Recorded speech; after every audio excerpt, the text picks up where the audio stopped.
د هغه ویډیو حقیقت چې په سعودي عربستان کې شوې ده او ډیر خلک ناست دي شراب پکې څښي. په سعودي عرب کې د ښځو یوازې سینما ته تلل، یوازې بل ملک ته چکر وهل، د ښځو د ګاډي ډریوري او د ښځو د تاش کولو نه وروسته یوه بله ازادي.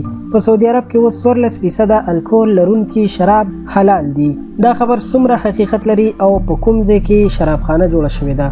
سلامونه او احترامات قدرمنو دوستانو، امید لرم چې ټول به روغ جوړ یې. دوستانو په دې اړه تاسو سره ټول معلومات په همدې ویډیو کې شریکوم. د ویډیو تر اخره موږ سره اوسئ چې له ټول حقیقت نه خبر شئ.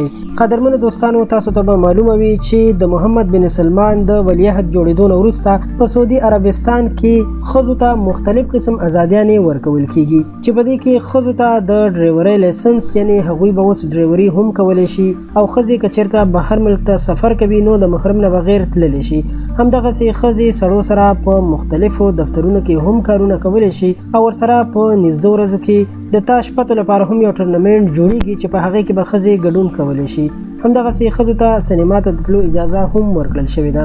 خو دې سره سره اوس په سعودي عرب کې یو بله خبره هم مخې ته راغلې ده چې د سعودي حکومت اعلان کړی دی چې 14% الکول لرونکي شراب په سعودي عرب کې حلال دي. آیا دا خبر حقیقت لري او که نه؟ د تفصیلاتو له مخې په سوشل میډیا باندې یو ویډیو ډیره زیاته شیر کیږي چې په هغې کې دا دعوه شوې ده چې په سعودي عرب کې 14% الکول لرونکي شراب حلال اعلان شوي دي او د دې په هر ځای کې د خرڅولو شروع هم شوې ده.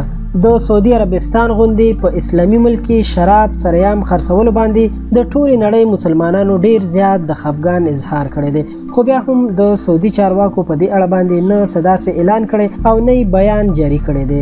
د چارواکو په وینا چې ویل کېږي د دې خبرو تر اوسه پورې تصدیق نه دی شوی، خو بیا هم څه چارواکي وایي چې د دې خبر د تفصیلاتو حاصلولو پورې موږ هیڅ نشو ویلی. هغوی دا هم ویل چې دغه ویډیو کومه چې په بار کلب کې جوړه شوې ده، ممکن ده چې غیر مسلمو ته پکې شراب ورکول کیږي او په دغه ځای کې هیڅ مسلمانان موجود نه وي، یا دا هم ممکنه ده چې دا یو مخصوص بار یا کلب وي کوم چې ځان ته غیر مسلمو جوړ کړی وي او هغوی پکې خپله شراب خرڅوي او څکي. په دې حواله باندې نور تفصیلات لا نه دي ترلاسه شوي.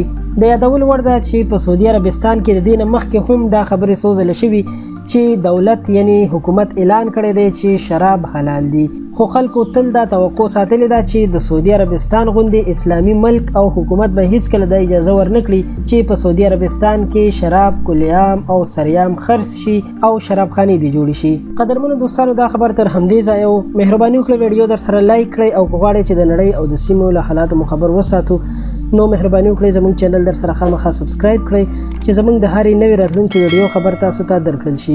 تر بلې ویډیو درنه اجازت غواړم. د الله په امان.